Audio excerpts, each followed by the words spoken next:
ಓಂ ಶಾಂತಿ. ಇಂದಿನ ದಿನಾಂಕ 15/10/2023. ಅವ್ಯಕ್ತ ಬಾಪ್ತಾದ ರಿವೈಸ್ 18/1/96. ಸದಾ ಸಮರ್ಥರಾಗಿರುವ ಸಲುವಾಗಿ ಸಹಜವಾದ ವಿಧಿ ಶುಭಚಿಂತನೆ ಮಾಡಿಸಿ ಹಾಗೂ ಶುಭಚಿಂತಕರಾಗಿರಿ. ಇಂದು ಸ್ನೇಹ ಸಂಪನ್ನ ಸ್ಮೃತಿ ದಿವಸವಾಗಿದೆ. 4 ಕಡೆಯ ಮಕ್ಕಳ ಸ್ನೇಹದ ಹೃದಯದ ಆಲಾಪವು ಬಾಪ್ತಾದರವರ ಬಳಿ ತಲುಪಿ ಬಿಟ್ಟಿದೆ. ಈ ಸ್ನೇಹವು ಸುಖ ಸ್ವರೂಪವಾದ ಸ್ನೇಹವಾಗಿದೆ. ಬಾಪ್ತಾದರವರು ಈ ದಿವಸವನ್ನು ಸ್ಮೃತಿ ದಿವಸದ ಜೊತೆಯಲ್ಲಿ ಸಾಮರ್ಥ್ಯ ದಿವಸ ಎಂದು ಕರೆಯುತ್ತಾರೆ. ಏಕೆಂದರೆ ಬ್ರಹ್ಮ ಬಾಬಾರವರು ತಮ್ಮ ಸಾಕಾರ ಸ್ವರೂಪದಲ್ಲಿ ಸರ್ವ ಕಾರ್ಯಗಳನ್ನು ಮಾಡುವ ಸಾಮರ್ಥ್ಯಗಳು ಅರ್ಥಾತ್ ಶಕ್ತಿಗಳನ್ನು ಸಾಕಾರ ರೂಪದಲ್ಲಿ ಮಕ್ಕಳಿಗೆ ಅರ್ಪಣೆ ಮಾಡಿದರು. ಈ ದಿವಸಕ್ಕೆ ಸನ್ಶೋಸ್ ಫಾದರ್ನ ತಂದೆ ಎಂಥವರಾಗಿದ್ದಾರೆ ಎಂಬುದನ್ನು ಮಗನು ತೋರಿಸುತ್ತಾನೆ ಎನ್ನುವ ವರದಾನದ ದಿನವೆಂದು ಕರೆಯಲಾಗುತ್ತದೆ. ಸಾಕಾರ ರೂಪದಲ್ಲಿ ಮಕ್ಕಳನ್ನು ಮುಂದಿಟ್ಟರು ಹಾಗೂ ಸೂಕ್ಷ್ಮ ದೇವತಾ ರೂಪದಲ್ಲಿ ತಮ್ಮ ಮಕ್ಕಳ ಹಾಗೂ ವಿಶ್ವದ ಸೇವೆಯನ್ನು ಆರಂಭ ಮಾಡಿದರು.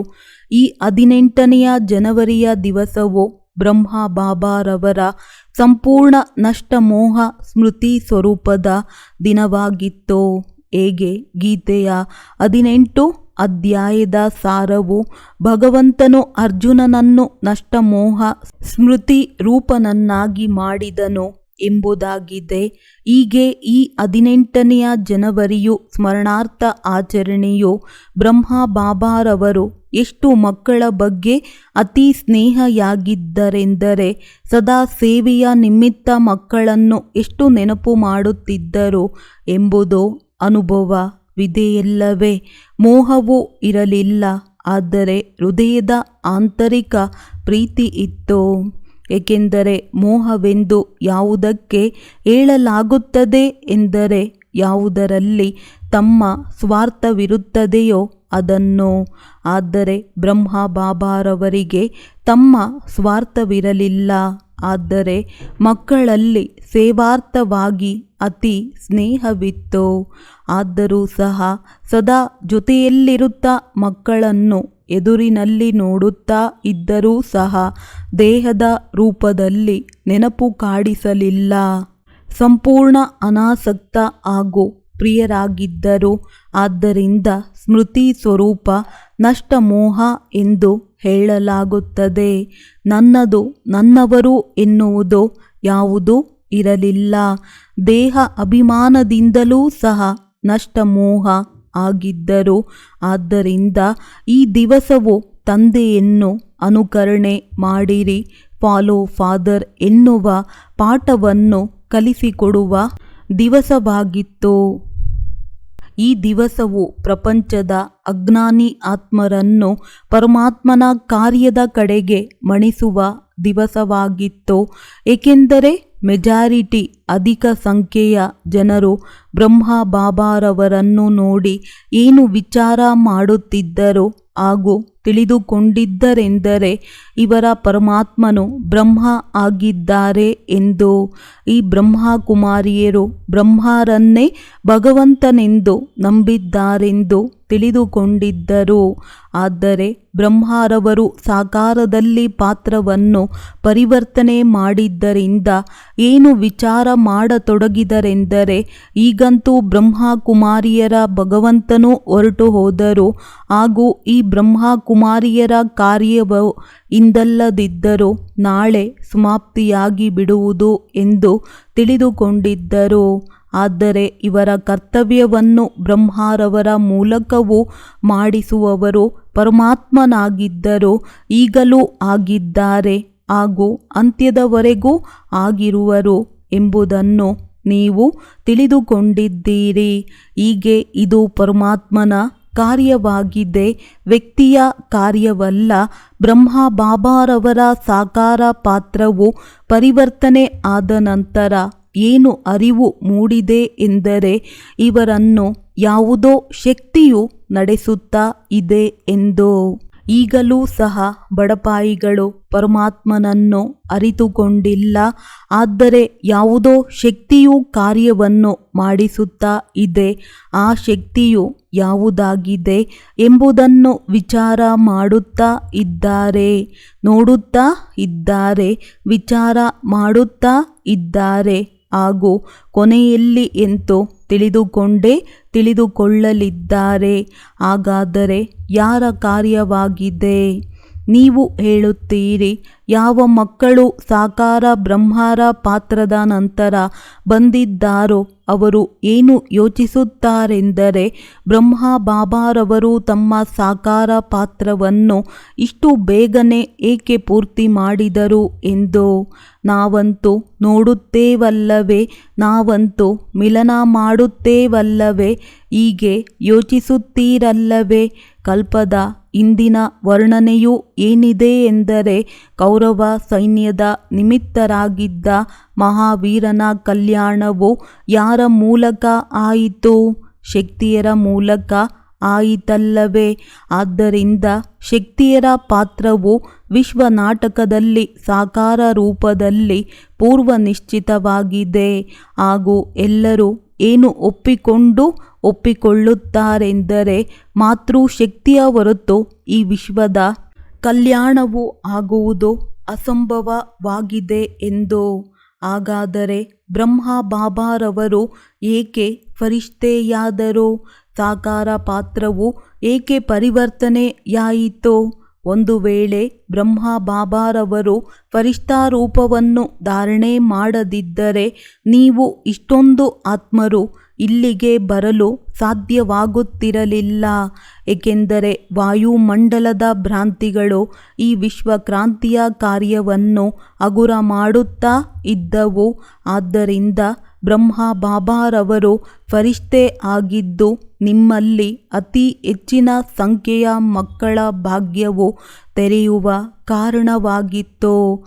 ಈಗ ಫರಿಷ್ಠಾ ರೂಪದಲ್ಲಿ ಏನು ಸೇವೆಯ ತೀವ್ರಗತಿ ಇದೆಯೋ ಅದನ್ನು ನೋಡುತ್ತಾ ಇದ್ದೀರಲ್ಲವೇ? ನೋಡುತ್ತಿದ್ದೀರಾ? ತೀವ್ರಗತಿಯಾಯಿತೋ ಅಥವಾ ಕಡಿಮೆಯಾಯಿತೋ? ತೀವ್ರಗತಿಯಾಯಿತಲ್ಲವೇ? ಹೀಗೆ ತೀವ್ರಗತಿಯಾಗಿದ್ದರಿಂದಲೇ ನೀವು ಇಲ್ಲಿಗೆ ಬಂದಿದ್ದೀರಿ. ಇಲ್ಲದಿದ್ದರೆ ಚೆನ್ನಾಗಿ ನಿದ್ರೆ ಮಾಡುತ್ತಾ ಇದ್ದೀರಿ. ಆದ್ದರಿಂದ ಇಂದಿನ ದಿನವು ಸಾಮಾನ್ಯ ಜನರು ಆಚರಣೆ ಮಾಡುವುದರ ಸಮಾನ ದಿನವಲ್ಲ. ಹೊರಟು ಹೋದರು ಎಂದು ಅವರು ಹೇಳುತ್ತಾರಲ್ಲವೇ? ಆದರೆ ಫಾಲೋ ಫಾದರ್, ತಂದೆಯನ್ನು ಅನುಕರಣೆ ಮಾಡಲು ನಾವು ಸಹ ಹೀಗೆ ಸ್ಮೃತಿ ಸ್ವರೂಪ ನಷ್ಟಮೋಹ ಆಗಬೇಕೆಂಬ ಅಕ್ಕರೆ ಉತ್ಸಾಹವು ನಿಮಗೆ ಬರುತ್ತದೆ. ಈ ಪ್ರಾಕ್ಟಿಕಲ್ ಜೀವನದಲ್ಲಿ ಆಚರಣೆಯಲ್ಲಿ ತರಬೇಕಾದ ಪಾಠವನ್ನು ಕಲಿಯುವ ದಿವಸವಾಗಿದೆ. ಈ ದಿನ ಯಾರದ್ದಾದರೂ ಮನಸ್ಸಿನಿಂದ ದುಃಖದ ಕಂಬನಿಯು ಬಂದಿತೇನೋ? ಕಂಬನಿಯು ಹರಿಯಿತೋ ಅಥವಾ ಒಳೊಳಗೆ ಸ್ವಲ್ಪ ಬಂದಿತೋ? ಇಲ್ಲವೇ ಒಬ್ಬಿಬ್ಬರದ್ದು ಕಣ್ಣೀರು ಸುರಿಯಿತೆ? ಯಾರಿಗೆ ದುಃಖದ ಸ್ವಲ್ಪವಾದರೂ ಅಲೆಯು ಬಂದಿತೋ ಅವರು ಕೈ ಎತ್ತಿರಿ. ದುಃಖವಾಯಿತೆ? ಆಗಲಿಲ್ಲವೇ? ಇಂದಿನ ದಿನವಂತೂ ಬ್ರಹ್ಮ ಬಾಬಾರವರಿಗೆ ಸೇವೆಯ ಸಾಥಿಯಾಗುವ ದಿನವಾಗಿದೆ. ನೀವೆಲ್ಲರೂ ಸಾಥಿಯಾಗಿದ್ದೀರಾ ಅಥವಾ ಸಾಕ್ಷಿಯಾಗಿದ್ದೀರೋ? ಸೇವೆಯಲ್ಲಿ ಸಾಥಿಯಾಗಿರಿ ಹಾಗೂ ಮಾಯೆಯ ಪರಿಸ್ಥಿತಿಗಳೊಂದಿಗೆ ಸಾಕ್ಷಿ ಆಗಿರಿ. ಮಾಯೆಯನ್ನಂತೂ ಸ್ವಾಗತ ಮಾಡಿದ್ದೀರಲ್ಲವೇ? ಅಥವಾ ಗಾಬರಿಯಾಗುತ್ತೀರೋ? ಅಯ್ಯೋ ಏನಾಗಿ ಬಿಟ್ಟಿತು ಎಂದು ಸ್ವಲ್ಪ ಗಾಬರಿಯಾಗುತ್ತೀರಾ? ಯಾವಾಗಲಾದರೂ ಮಾಯೆಯು ಯಾವುದಾದರೂ ವಿಕಾರಾಳ ರೂಪದಲ್ಲಿಯೂ ಬರಬಹುದು. ಏಕೆಂದರೆ ಹಗುರ ರೂಪಗಳನ್ನಂತೂ ನೀವು ಸಹ ತಿಳಿದುಕೊಂಡು ಬಿಟ್ಟಿದ್ದೀರಿ. ಹಾಗೂ ಮಾಯೆಯೂ ಸಹ ಏನು ಯೋಚಿಸುತ್ತದೆ ಎಂದರೆ ಇವರು ತಿಳಿದುಕೊಂಡು ಬಿಟ್ಟಿದ್ದಾರೆಂದು. ಆದರೆ ಯಾವುದಾದರೂ ಭಯಂಕರ ರೂಪದ ಮಾಯೆಯು ಬಂದರೆ ಸದಾ ನಿಮ್ಮನ್ನು ನೀವು ಕುಸ್ತಿಯ ಆಟ ಆಡುತ್ತಾ ಇದ್ದೇನೆ ಎಂದು ತಿಳಿದುಕೊಳ್ಳಿರಿ. ಕುಸ್ತಿಯ ಆಟವನ್ನು ನೋಡಿದ್ದೀರಾ ಅಥವಾ ತೋರಿಸೋಣವೋ? ಇಲ್ಲಿ ಮಕ್ಕಳು ಕುಸ್ತಿ ಮಾಡಿ ತೋರಿಸುತ್ತಾರಲ್ಲವೇ? ಆದ್ದರಿಂದ ನಾನು ಈ ಕುಸ್ತಿಯ ಆಟವನ್ನು ಆಡುತ್ತಾ ಇದ್ದೇನೆ ಎಂದು ತಿಳಿದುಕೊಳ್ಳಿರಿ. ಚೆನ್ನಾಗಿ ಮಾಯೆಯನ್ನು ಒಡೆಯಿರಿ, ಗಾಬರಿಯಾಗಬೇಡಿರಿ, ಏಕೆಂದರೆ ಆಟವಾಗಿದೆ. ಹೀಗೆ ಸಾಕ್ಷಿಯಾಗಿ ಆಟವಾಡುವುದರಲ್ಲಿ ಮೋಜು ಅನುಭವವಾಗುತ್ತದೆ. ಹಾಗೂ ಮಾಯೆಯು ಬಂದು ಬಿಟ್ಟಿತು ಎಂದು ತಿಳಿದುಕೊಂಡರೆ ಗಾಬರಿಯಾಗಿ ಬಿಡುತ್ತೀರಿ. ಮಾಯೆಯಲ್ಲಿ ಈಗ ಏನೂ ಶಕ್ತಿ ಇಲ್ಲ, ಕೇವಲ ಬಾಹ್ಯದ ಸಿಂಹದ ರೂಪವಿದೆ. ಆದರೆ ಅದು ಬೆಕ್ಕೂ ಸಹ ಆಗಿಲ್ಲ. ಕೇವಲ ನಿಮ್ಮನ್ನು ಗಾಬರಿಗೊಳಿಸುವ ಸಲುವಾಗಿ ದೊಡ್ಡ ರೂಪವನ್ನು ಧರಿಸಿಬಿಡುತ್ತದೆ. ಏನಾಗುತ್ತದೆಯೋ ಎಂಬ ಗಾಬರಿಯುಂಟು ಮಾಡುತ್ತದೆ. ಬಾಪ್ ದಾದಾರವರು ಮುಂದೆಯೂ ಸಹ ಪಾಠವನ್ನು ಕಲಿಸಿಕೊಟ್ಟಿದ್ದಾರೆ. ಏನಾಗುವುದೋ ಎಂದು ಕೇಳಬೇಡಿರಿ. ಏನು ಮಾಡಲಿ, ಹೇಗೆ ಆಗುವುದೋ, ಏನಾಗುವುದೋ ಎಂದೂ ಕೇಳಬೇಡಿರಿ. ಏನು ಮಾಡಲಿ, ಹೇಗೆ ಆಗುವುದೋ, ಏನಾಗುವುದೋ ಎಂದು ವಿಚಲಿತರಾಗಬೇಡಿರಿ. ಏನು ಪಾಠವನ್ನು ಕಲಿಸಿಕೊಟ್ಟಿದ್ದಾರೆ, ಏನು ಆಗುತ್ತಾ ಇದೆಯೋ ಅದು ಒಳ್ಳೆಯದಾಗಿದೆ. ಹಾಗೂ ಏನು ಮುಂದೆ ಆಗುವುದಿದೆಯೋ ಅದು ಇನ್ನೂ ಒಳ್ಳೆಯದಾಗಿರುತ್ತದೆ. ಬ್ರಾಹ್ಮಣರಾಗುವುದು ಅರ್ಥಾತ್ ಒಳ್ಳೆಯದು ಕಾದಿದೆ ಎಂದು ತಿಳಿಯಿರಿ. ಎಂತಹ ಘಟನೆಗಳು ಆಗಬಹುದೆಂದರೆ ಎಂದೂ ನಿಮ್ಮ ಸ್ವಪ್ನದಲ್ಲಿಯೂ ಆಗುವುದಿಲ್ಲ. ಹಾಗೂ ಅನೇಕ ಸಂಗತಿಗಳು ಎಂಥವು ಆಗುತ್ತವೆ ಎಂದರೆ ಅಜ್ಞಾನ ಕಾಲದಲ್ಲಿಯೂ ಸಹ ಆಗಿರುವುದಿಲ್ಲ. ಆದರೆ ಜ್ಞಾನದಲ್ಲಿ ಬಂದ ನಂತರ ಆಗಿಬಿಟ್ಟಿತು. ಅಜ್ಞಾನದ ಕಾಲದಲ್ಲಿ ಎಂದೂ ವ್ಯಾಪಾರವು ಏರುಪೇರು ಆಗಿರದಿರಬಹುದು. ಹಾಗೂ ಜ್ಞಾನದಲ್ಲಿ ಬಂದ ನಂತರ ಆಗಿಬಿಟ್ಟಿದ್ದರಿಂದ ಗಾಬರಿಯಾಗಿ ಬಿಡುತ್ತಾರೆ. ಅಯ್ಯೋ, ಜ್ಞಾನವನ್ನು ಬಿಟ್ಟು ಬಿಡಲೇ ಎನ್ನಿಸಬಹುದು. ಆದರೆ ಯಾವುದಾದರೂ ಪರಿಸ್ಥಿತಿಯು ಬಂದರೆ ಆ ಪರಿಸ್ಥಿತಿಯನ್ನು ಸ್ವಲ್ಪ ಸಮಯದವರೆಗೆ ನಿಮ್ಮ ಶಿಕ್ಷಕನೆಂದು ತಿಳಿದುಕೊಳ್ಳಿರಿ. ಶಿಕ್ಷಕನು ಶಿಕ್ಷಣ ಕೊಡುತ್ತಾನಲ್ಲವೇ?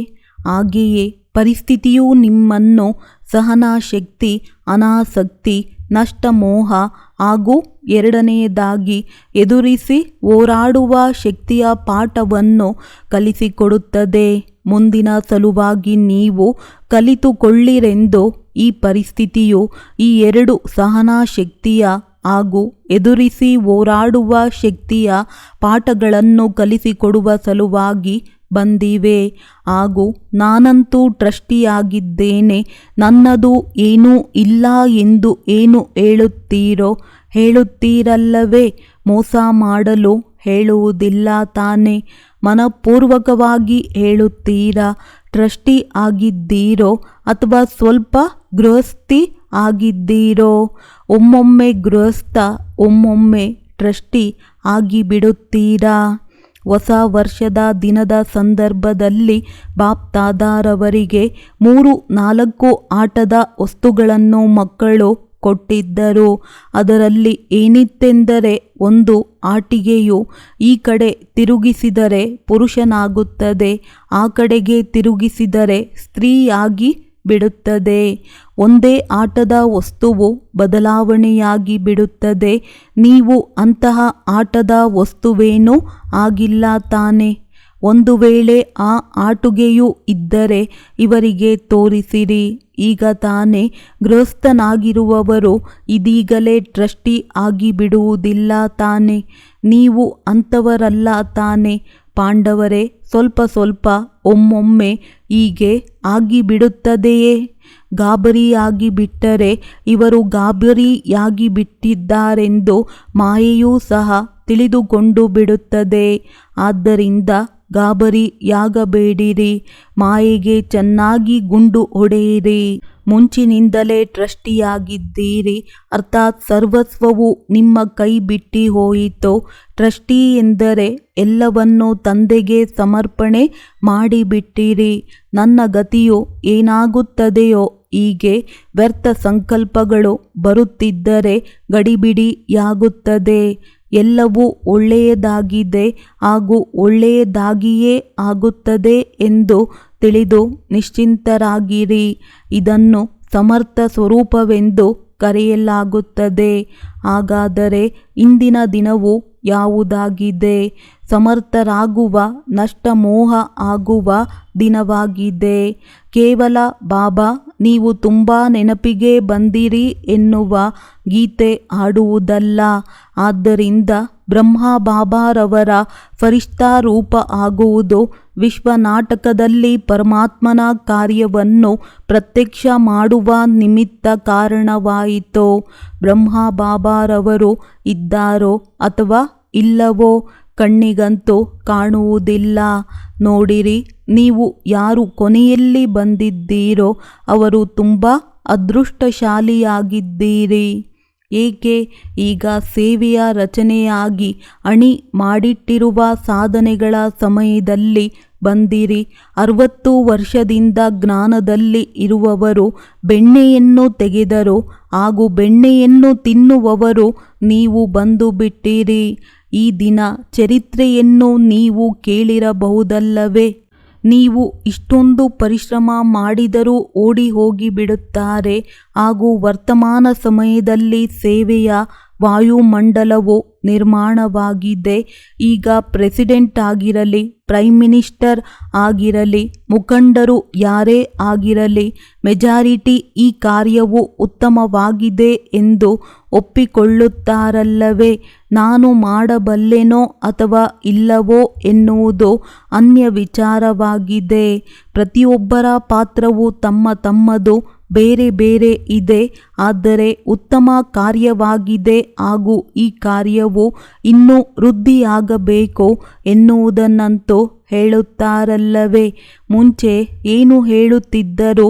ಬ್ರಹ್ಮಕುಮಾರಿಯರ ಮುಖವನ್ನು ನೋಡಬೇಡಿರಿ ಎಂದು ಹೇಳುತ್ತಿದ್ದರು. ಆಮಂತ್ರಣ ನೀಡಲು ಹೋದರೂ ಬಾಗಿಲನ್ನು ಮುಚ್ಚಿ ಬಿಡುತ್ತಿದ್ದರು. ಆದರೆ ನೀವಂತೂ ತುಂಬ ಒಳ್ಳೆಯ ಸಮಯದಲ್ಲಿ ಬಂದಿದ್ದೀರಲ್ಲವೇ? ಸೇವೆ ಮಾಡಲು ತುಂಬ ಅವಕಾಶವಿದೆ. ನೀವು ಎಷ್ಟು ಸೇವೆ ಮಾಡಬೇಕೆಂದು ಬಯಸಿದರೂ ಅಷ್ಟು ಮಾಡಲು ಸಾಧ್ಯವಿದೆ. ಈಗ ಎಲ್ಲರೂ ಏನು ತಿಳಿದುಕೊಂಡಿದ್ದಾರೆಂದರೆ ಸಾಕಾರ ಬ್ರಹ್ಮರ ನಂತರವೂ ಬ್ರಹ್ಮಕುಮಾರಿಯರು ಸಿಲ್ವರ್ ಜೂಬ್ಲಿಯನ್ನು ಆಚರಿಸಿಬಿಟ್ಟರು, ಗೋಲ್ಡನ್ ಜೂಬ್ಲಿಯನ್ನು ಆಚರಿಸಿಬಿಟ್ಟರು. ಈಗ ಡೈಮಂಡ್ ಜೂಬ್ಲಿಯವರೆಗೆ ಬಂದು ಬಿಟ್ಟಿದ್ದಾರೆ ಎಂದು. ಏಕೆಂದರೆ ಯಾರಾದರೂ ದೊಡ್ಡ ಗುರುವು ಹೋಗಿಬಿಟ್ಟರೆ ಈ ಸಂಸ್ಥೆಯಲ್ಲಿ ಗಡಿಬಿಡಿಯಾಗಿ ಬಿಡುತ್ತದೆ. ಇಲ್ಲಿ ಗಡಿಬಿಡಿ ಇದೆಯೇನೋ? ಇಲ್ಲಿಯಾದರೂ ಇನ್ನೂ ವೃದ್ಧಿಯಾಗುತ್ತಾ ಹೋಗುತ್ತಿದೆ. ಆದ್ದರಿಂದ ಇದರಿಂದ ಏನು ಸಿದ್ಧವಾಗುತ್ತದೆ ಎಂದರೆ ಈ ಕಾರ್ಯವನ್ನು ಮಾಡಿಸುವವರು ಪರಂಪಿತ ಪರಮಾತ್ಮ ಆಗಿದ್ದಾರೆ. ನಿಮಿತ್ತರಾದ ಮಾಧ್ಯಮ ಬ್ರಹ್ಮ ಬಾಬಾರವರಾಗಿದ್ದಾರೆ. ಈ ಪಾತ್ರವು ಬೇರೆಯದಾಗಿದೆ. ಆದರೆ ಮಾಧ್ಯಮ ಆಗಿರುವವರು ವಿಶ್ವನಾಟಕದಲ್ಲಿ ಮೊದಲು ಸಾಕಾರ ಬ್ರಹ್ಮ ಆಗಿದ್ದರು ಹಾಗೂ ಈಗ ಫರಿಷ್ಠಾ ರೂಪದಲ್ಲಿ ಬ್ರಹ್ಮ ಇದ್ದಾರೆ. ಬ್ರಹ್ಮರನ್ನು ಪಿತಾ ಎಂದು ಕರೆಯುತ್ತಾರೆ. ರಚನೆಕಾರನಂತೂ ಬ್ರಹ್ಮ ಆಗಿದ್ದಾರಲ್ಲವೇ? ಇದಂತೂ ಪಾತ್ರವು ಮಧ್ಯ ಮಧ್ಯದಲ್ಲಿ ಮಕ್ಕಳ ಪಾಲನೆ ಮಾಡುವ ಸಲುವಾಗಿ ನಿಮಿತ್ತವಾಗಿದೆ.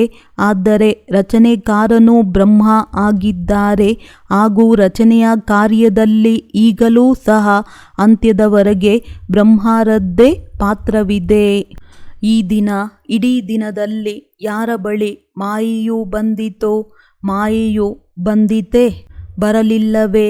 ಮೊಮ್ಮಕ್ಕಳು ಮರಿಮಕ್ಕಳು ಯಾರು ನೆನಪಿಗೆ ಬರಲಿಲ್ಲವೇ? ಆದ್ದರಿಂದ ಹೀಗೆ ಸದಾ ಸಮರ್ಥರಾಗಿ ಇರಿ ಹಾಗೂ ಇದರ ಎಲ್ಲಕ್ಕಿಂತಲೂ ಸಹಜವಾದ ವಿಧಿಯನ್ನು 2 ಶಬ್ದಗಳಲ್ಲಿ ನೆನಪಿಟ್ಟುಕೊಳ್ಳಿರಿ. 2 ಶಬ್ದಗಳನ್ನು ನೆನಪಿಟ್ಟುಕೊಳ್ಳಬಲ್ಲಿರಲ್ಲವೇ? ಇಡೀ ಮುರುಳಿಯು ಮರೆತು ಹೋದರೂ 2 ಶಬ್ದಗಳನ್ನು ನೆನಪಿಟ್ಟುಕೊಳ್ಳಿರಿ. ಕಾರ್ಯರೂಪದಲ್ಲಿ ಆಚರಣೆಯಲ್ಲಿ ತರುತ್ತಾ ಹೋಗಿರಿ. ಶಬ್ದಗಳನ್ನು ತಿಳಿದುಕೊಂಡಿದ್ದೀರಿ. ಹೊಸ ಸಂಗತಿ ಏನಲ್ಲ. ಒಂದು ಶುಭ ಚಿಂತನೆಯಾಗಿದೆ. 2 ನೆಗೆಟಿವ್ ಅನ್ನು ಪಾಸಿಟಿವ್ ಮಾಡಿಕೊಳ್ಳಿರಿ. ಇದನ್ನು ಶುಭ ಚಿಂತನೆ ಎಂದು ಕರೆಯಲಾಗುತ್ತದೆ. ನಕಾರಾತ್ಮಕವಾದುದು ಸಕಾರಾತ್ಮಕ ಆಗಲು ಸಾಧ್ಯವಿದೆ ಹಾಗೂ ನೀವು ಪರಿವರ್ತನೆ ಮಾಡಬಹುದು. ಕೇವಲ ಏನು ಪರಿಶೀಲನೆ ಮಾಡಿಕೊಳ್ಳಿರೆಂದರೆ ಶುಭ ಚಿಂತನೆಯು ಕರ್ಮ ಮಾಡುತ್ತಿದ್ದರೂ ನಡೆಯಿತೆ ಎಂಬುದನ್ನು, ಹಾಗೂ 2ನೇದಾಗಿ ಅನ್ಯರೆಲ್ಲರ ಬಗ್ಗೆಯೂ ಶುಭ ಚಿಂತಕರಾಗಿರಿ.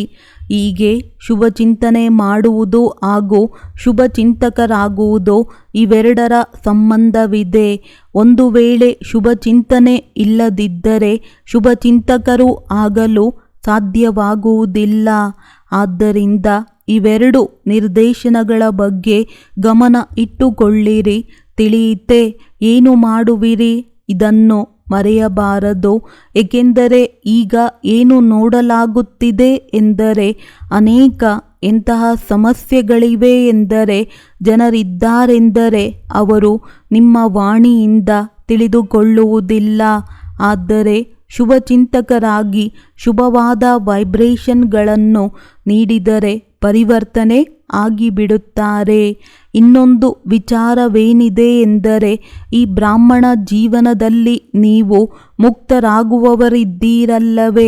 9 ಲೋಪದೋಷಗಳಿಂದ ಮುಕ್ತರಾಗಬೇಕೆಂದು ನಿಮಗೆ ತಿಳುವಳಿಕೆ ನೀಡಲಾಗಿದೆ ಹಾಗೂ 9 ವಿಶೇಷತೆಗಳಿಂದ ನವರತ್ನಗಳಲ್ಲಿ ನೀವು ಬರಲು ಸಾಧ್ಯವಾಗುತ್ತದೆ. ಒಂದು ವೇಳೆ ಈ 9 ಅವಗುಣಗಳಿಂದ ಮುಕ್ತರಾಗಿ ಬಿಟ್ಟರೆ ನವರತ್ನಗಳಲ್ಲಿ ಒಬ್ಬರಾಗಬಹುದು. ಆದರೆ ಇಂದು ಬಾಪ್ದಾದಾರವರು ಒಂದು ವಿಚಾರದ ಸ್ಮೃತಿಯನ್ನು ತಂದುಕೊಡುತ್ತಾ ಇದ್ದಾರೆ. ಎಂದು ಯಾವುದಾದರೂ ಶಾರೀರಿಕ ರೋಗವಿರಲಿ, ಮನಸ್ಸಿನ ಬಿರುಗಾಳಿ ಇರಲಿ, ಶರೀರದಲ್ಲಿ ಗೊಂದಲವಾಗಲಿ, ಪ್ರವೃತ್ತಿಯಲ್ಲಿ ವೈಮನಸ್ಯ ಉಂಟಾಗಲಿ, ಸೇವೆಯಲ್ಲಿಯೂ ಮನಸ್ತಾಪ ಉಂಟಾದರೆ ಯಾವುದಾದರೂ ಪ್ರಕಾರದ ಗಡಿಬಿಡಿಯಲ್ಲಿ ಎಂದು ವ್ಯಾಕುಲರಾಗಬೇಡಿರಿ. ವಿಶಾಲ ಹೃದಯ ಉಳ್ಳವರಾಗಿ, ತಂದೆಯ ಮನಸ್ಸು ಎಷ್ಟು ವಿಶಾಲವಾಗಿದೆ, ಸಣ್ಣದಾಗಿದೆಯೇನೋ. ತಂದೆಯು ವಿಶಾಲ ಹೃದಯ ಉಳ್ಳವರಾಗಿರುವಾಗ ಮಕ್ಕಳು ಸಂಕುಚಿತ ಹೃದಯ ಉಳ್ಳವರಾಗಿ ಬಿಡುತ್ತೀರಲ್ಲವೇ. ಅಸ್ವಸ್ಥರಾಗಿ ಬಿಟ್ಟರೆ ಅಳಲು ಪ್ರಾರಂಭ ಮಾಡಿಬಿಡುತ್ತಾರೆ. ನೋವಾಗಿ ಬಿಟ್ಟಿತು ಎಂದು ಅಳುತ್ತಾರೆ.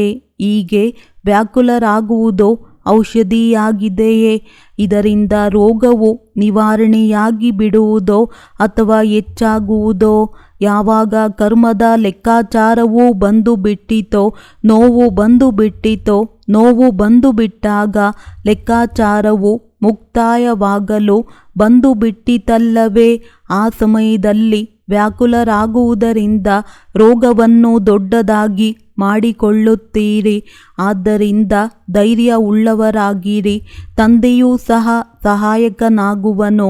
ಅಯ್ಯೋ, ಏನು ಮಾಡಲಿ ಎಂದು ಪ್ರಲಾಪ ಮಾಡುತ್ತಾ ತಂದೆಯ ಸಹಾಯವಂತೂ ಸಿಗಲಿಲ್ಲ, ತಂದೆಯೂ ಸಹ ಸಮಯದಲ್ಲಿ ನೆರವಾಗುವುದೇ ಇಲ್ಲ ಎಂದು ಯೋಚಿಸಲು ತೊಡಗುತ್ತೀರಿ. ಹೀಗೆ ಅರ್ಧ ವಾಕ್ಯವನ್ನು ನೆನಪು ಮಾಡಬೇಡಿರಿ.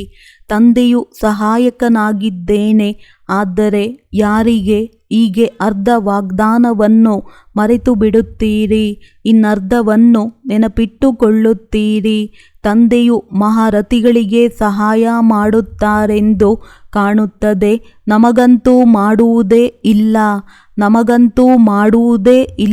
ನಮ್ಮನ್ನಂತೂ ನೋಡುವುದೇ ಇಲ್ಲವೆಂದು ಕಾಣುತ್ತದೆ. ಮೊದಲು ನೀವು, ಆಮೇಲೆ ಮಹಾರಥಿಗಳು. ಆದರೆ ವ್ಯಾಕುಲರು, ಎದೆಗುಂದಿದವರು ಆಗಬೇಡಿರಿ.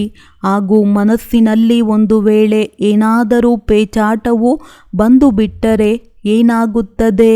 ಅಂತಹ ಸಮಯದಲ್ಲಿ ನಿರ್ಣಯ ಶಕ್ತಿ ಅಗತ್ಯವಿರುತ್ತದೆ. ಹಾಗೂ ನಿರ್ಣಯ ಶಕ್ತಿಯು ಯಾವಾಗ ಬರಲು ಸಾಧ್ಯವಿದೆ ಎಂದರೆ ಯಾವಾಗ ನಿಮ್ಮ ಮನಸ್ಸು ತಂದೆಯ ಕಡೆಗೆ ಇರುತ್ತದೆಯೋ ಆಗ ಒಂದು ವೇಳೆ ನಿಮ್ಮ ಪೇಚಾಟದಲ್ಲಿಯೇ ಮುಳುಗಿದ್ದರೆ ಇದೇ ತೊಡಕಿನಲ್ಲಿ ಉಳಿದು ಬಿಡುವಿರಿ. ಆದ್ದರಿಂದ ಮನಸ್ಸಿನಿಂದಲೂ ವ್ಯಾಕುಲರಾಗಬೇಡಿರಿ. ಹಾಗೂ ಹಣವೂ ಸಹ ನಷ್ಟದ ಖಾತೆಯಲ್ಲಿ ಬರಬಹುದು. ಯಾವಾಗ ಕೋಟ್ಯಾಧೀಶರದ್ದೇ ಏರುಪೇರಾಗುವಾಗ ಅವರ ಮುಂದೆ ನೀವು ಏನಾಗಿದ್ದೀರಿ ಅದಂತೂ ಆಗಿಯೇ ಆಗಲಿದೆ.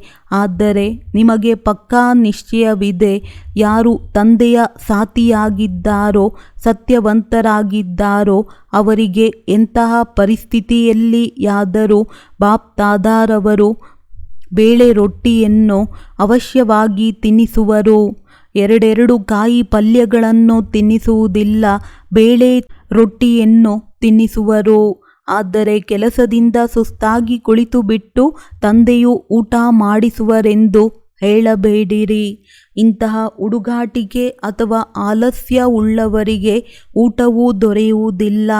ಆದರೆ ಸತ್ಯವಾದ ಹೃದಯವುಳ್ಳವರ ಮೇಲೆ ಈಶ್ವರನು ಪ್ರಸನ್ನನಾಗುತ್ತೇನೆ. ಹಾಗೂ ಪರಿವಾರದಲ್ಲಿಯೂ ಸಹ ವೈಮನಸ್ಯವಂತೂ ಉಂಟಾಗಲಿದೆ. ಅತಿಯಾದ ನಂತರ ಅಂತ್ಯವಾಗುತ್ತದೆ ಎಂದು ನೀವು ಹೇಳುತ್ತೀರಿ. ಅತಿಯಲ್ಲಿ ಹೋಗುತ್ತಾ ಇದೆ ಹಾಗೂ ಹೋಗಲಿದೆ. ಆದ್ದರಿಂದ ಪರಿವಾರದಲ್ಲಿ ಮನಸ್ತಾಪ ಉಂಟಾಗಬಾರದು ಎಂದರೆ ಅದು ಆಗುವುದಿಲ್ಲ. ವೈಮನಸ್ಯ ಉಂಟಾಗಲಿದೆ. ಆದರೆ ನೀವು ಟ್ರಸ್ಟಿಯಾಗಿ, ಸಾಕ್ಷಿಯಾಗಿ ಪರಿಸ್ಥಿತಿಯನ್ನು ತಂದೆಯಿಂದ ಶಕ್ತಿಯನ್ನು ತೆಗೆದುಕೊಂಡು ಪರಿಹಾರ ಮಾಡಿಕೊಳ್ಳಿರಿ. ಗೃಹಸ್ಥರಾಗಿ ವಿಚಾರ ಮಾಡಿದರೆ ಇನ್ನೂ ಗಡಿಬಿಡಿಯಾಗುವುದು. ಮೊದಲು ಸಂಪೂರ್ಣ ಅನಾಸಕ್ತರಾದ ಟ್ರಸ್ಟಿಯಾಗಿ ಬಿಡಿ. ನನ್ನವರಲ್ಲ, ಈ ನನ್ನವರು ನನ್ನದು ಎನ್ನುವುದು, ನನ್ನ ಹೆಸರು ಕೆಟ್ಟು ಹೋಗುವುದು, ನನ್ನ ನಿಂದನೆಯೂ ಆಗುವುದು. ನನ್ನ ಮಗನು ನನಗೆ ಹೀಗೆ ಮಾಡುತ್ತಾನೆ, ನನ್ನ ಸೊಸೆಯೂ ನನಗೆ ಹೀಗೆ ಹೇಳುತ್ತಾಳೆ. ಈ ನನ್ನತನವು ಬರುತ್ತದೆಯಲ್ಲವೇ? ಆಗ ಎಲ್ಲ ಪೇಚಾಟಗಳು ಬರುತ್ತವೆ. ನನ್ನದು ನನ್ನವರು ಎನ್ನುವುದು ಎಲ್ಲಿಯಾದರೂ ಬಂದರೆ ಅಲ್ಲಿ ಬುದ್ಧಿಯು ತಿರುಗು ಮುರುಗಾಗಿ ಬಿಡುತ್ತದೆ, ಬದಲಾಗಿ ಬಿಡುತ್ತದೆ. ಒಂದು ವೇಳೆ ಬುದ್ಧಿಯು ಏನಾದರೂ ತೊಡಕಿನಲ್ಲಿ ಬದಲಾದರೆ ಇದು ನನ್ನತನ ಆಗಿದೆ ಎಂದು ತಿಳಿದುಕೊಳ್ಳಿರಿ. ಅದನ್ನು ಪರಿಶೀಲನೆ ಮಾಡಿಕೊಳ್ಳಿರಿ. ಆಗ ಎಷ್ಟು ತೊಡಕನ್ನು ಬಿಡಿಸಲು ಪ್ರಯತ್ನ ಮಾಡುತ್ತೀರೋ ಅಷ್ಟು ಸಿಕ್ಕಿ ಹಾಕಿಕೊಳ್ಳುವಿರಿ. ಆದ್ದರಿಂದ ಈ ಎಲ್ಲ ಘಟನೆಗಳಿಂದ ಏನಾಗಬಾರದು, ಏನಾಗುವುದಿಲ್ಲ, ಕೇವಲ ಹೇಳಬೇಡಿರಿ, ಮಾಡಿರಿ. ಭಗವಂತನ ಮಕ್ಕಳಾಗಿದ್ದೇವೆ ಎನ್ನುವುದಂತೂ ಪಕ್ಕಾ ಪ್ರತಿಜ್ಞೆಯಾಗಿದೆಯಲ್ಲವೇ? ಇದನ್ನಂತೂ ಮಾಯೆಯೂ ಸಹ ಅಲುಗಾಡಿಸಲು ಸಾಧ್ಯವಾಗುವುದಿಲ್ಲ. ಯಾವಾಗ ಇದು ಪಕ್ಕಾ ಪ್ರತಿಜ್ಞೆಯಾಗಿದೆಯೋ, ನಿಶ್ಚಯವಿದೆಯೋ, ಆಗ ಭಗವಂತನ ಮಕ್ಕಳು ಸಹ ವ್ಯಾಕುಲರಾಗಿ ಬಿಟ್ಟರೆ ಗಟ್ಟಿ ಮನಸ್ಸನ್ನು ಇಟ್ಟುಕೊಳ್ಳುವವರು ಯಾರಿರುತ್ತಾರೋ ಅನ್ಯರು ಯಾರಾದರೂ ಇರುತ್ತಾರೆಯೇ? ನೀವೇ ಆಗಿದ್ದೀರಲ್ಲವೇ? ಹಾಗಾದರೆ ಏನು ಮಾಡುವಿರಿ? ಈಗ ಸಮರ್ಥರಾಗಿರಿ. ಹಾಗೂ ಸಂಶೋಸ್ ಫಾದರ್ ತಂದೆಯು ಎಂಥವರಾಗಿದ್ದಾರೆ ಎನ್ನುವುದನ್ನು ಮಗನು ತೋರಿಸುತ್ತಾನೆ ಎನ್ನುವ ಪಾತ್ರವನ್ನು ಪಕ್ಕಾ ಮಾಡಿಕೊಳ್ಳಿರಿ. ಕಚ್ಚಾ ಮಾಡಿಕೊಳ್ಳಬೇಡಿರಿ, ಪಕ್ಕಾ ಮಾಡಿಕೊಳ್ಳಿರಿ. ಎಲ್ಲರೂ ಧೈರ್ಯಶಾಲಿಗಳಾಗಿದ್ದೀರಲ್ಲವೇ? ಧೈರ್ಯವಿದೆಯೇ? ನಾಲ್ಕು ಕಡೆಯ ಸರ್ವ ಸಮರ್ಥ ಆತ್ಮರಿಗೆ, ಸರ್ವ ಮಾಯಾಜೀತರು, ಪ್ರಕೃತಿಜೀತರೂ ಆದ ಆತ್ಮರಿಗೆ, ಸದಾ ಸಂಶೋಸ್ ಫಾದರ್ ಮಾಡುವ ಮಕ್ಕಳಿಗೆ, ಸದಾ ಮನಸ್ಸಂತೋಷವುಳ್ಳವರಾಗಿರುವ ಮಕ್ಕಳಿಗೆ ಬಾಪ್ದಾದಾರವರ ನೆನಪು, ಪ್ರೀತಿ ಹಾಗೂ ನಮಸ್ತೆ. ಈ ದಿನ ವಿದೇಶದಲ್ಲಿರುವ ಮಕ್ಕಳು ಸಹ ತುಂಬ ನೆನಪಿಗೆ ಬರುತ್ತಾ ಇದ್ದಾರೆ. ನಾಲ್ಕು ಕಡೆ ಮಧುಬನದೊಂದಿಗೆ ಮನಸ್ಸಿನ ಜೋಡಣೆಯು ಜೋಡಿಸಲ್ಪಟ್ಟಿದೆ. ಬಾಪ್ದಾದಾರವರು ಸಹ ಎಲ್ಲ ಮಕ್ಕಳನ್ನು ಎದುರಿನಲ್ಲಿ ನೋಡಿ ವಿಶೇಷ ನೆನಪು ಹಾಗೂ ಸೇವೆಯ ನೆನಪು, ಪ್ರೀತಿಯನ್ನು ನೀಡುತ್ತಾ ಇದ್ದಾರೆ. ಬಾಪ್ದಾದಾರವರು 9 ರತ್ನಗಳಲ್ಲಿ ಬರುವುದಕ್ಕೆ ಯಾವ 9 ಮಾತುಗಳಿಂದ ಮುಕ್ತರಾಗಲು ತಿಳಿಸಿದ್ದಾರೆ. ಅವು ಇಲ್ಲಿವೆ. ಕ್ರೋಧದಿಂದ ಮುಕ್ತ, ವ್ಯರ್ಥ ಸಂಕಲ್ಪಗಳಿಂದ ಮುಕ್ತ, ಸೆಳೆತ ಆಕರ್ಷಣೆಗಳಿಂದ ಮುಕ್ತ, ಪರಮತ, ಪರಚಿಂತನೆ ಮತ್ತು ಪರದರ್ಶನದಿಂದ ಮುಕ್ತ, ಅಭಿಮಾನ ಅಥವಾ ಅಪಮಾನದಿಂದ ಮುಕ್ತ, ಜಂಜಾಟಗಳಿಂದ ಮುಕ್ತ, ವ್ಯರ್ಥ ಮಾತು ತೊಂದರೆ ಮಾಡುವಂತಹ ಮಾತುಗಳಿಂದ ಮುಕ್ತ, ಅಪ್ರಸನ್ನತೆಯಿಂದ ಮುಕ್ತ, ಹೃದಯ ವಿದೀರ್ಣರಾಗುವುದರಿಂದ ಮುಕ್ತ. ವರದಾನ: ಡಬಲ್ ಲೈಟ್ ಸ್ಥಿತಿಯ ಮುಖಾಂತರ ಆರುವ ಕಲೆಯ ಅನುಭವ ಮಾಡುವಂತಹ ಸರ್ವ ಬಂಧನ ಮುಕ್ತ ಭವ. ನಡೆಯುತ್ತಾ ತಿರುಗಾಡುತ್ತಾ ಇದೇ ಸ್ಮೃತಿ ಇರಲಿ, ನಾನು ಡಬಲ್ ಲೈಟ್ ಸ್ಥಿತಿಯಲ್ಲಿರುವಂತಹ ಫರಿಷ್ಠಾ ಆಗಿರುವೆನೋ. ಫರಿಷ್ಠಾ ಅರ್ಥಾತ್ ಆರುವಂಥವರು. ಹಗುರವಾಗಿರುವ ವಸ್ತು ಸದಾ ಮೇಲೆ ಹೋಗುತ್ತೆ, ಕೆಳಗೆ ಬರುವುದಿಲ್ಲ. ಅರ್ಧ ಕಲ್ಪವಂತೂ ಕೆಳಗೆ ಇದ್ದೀರಿ, ಈಗ ಆರುವ ಸಮಯವಾಗಿದೆ. ಆದ್ದರಿಂದ ಚೆಕ್ ಮಾಡಿಕೊಳ್ಳಿ, ಯಾವುದೇ ಹೊರೆ ಅಥವಾ ಬಂಧನ ಯಾವುದೂ ಇಲ್ಲ ತಾನೆ. ತಮ್ಮ ಬಲಹೀನ ಸಂಸ್ಕಾರದ ವ್ಯರ್ಥ ಸಂಕಲ್ಪದ ದೇಹಬಾನದ ಬಂಧನ ಅಥವಾ ಹೊರೆ ಬಹಳ ಕಾಲ ನಡೆಯುತ್ತಿದ್ದರೆ ಅಂತ್ಯದಲ್ಲಿ ಕೆಳಗೆ ತಂದು ಬಿಡುವುದು.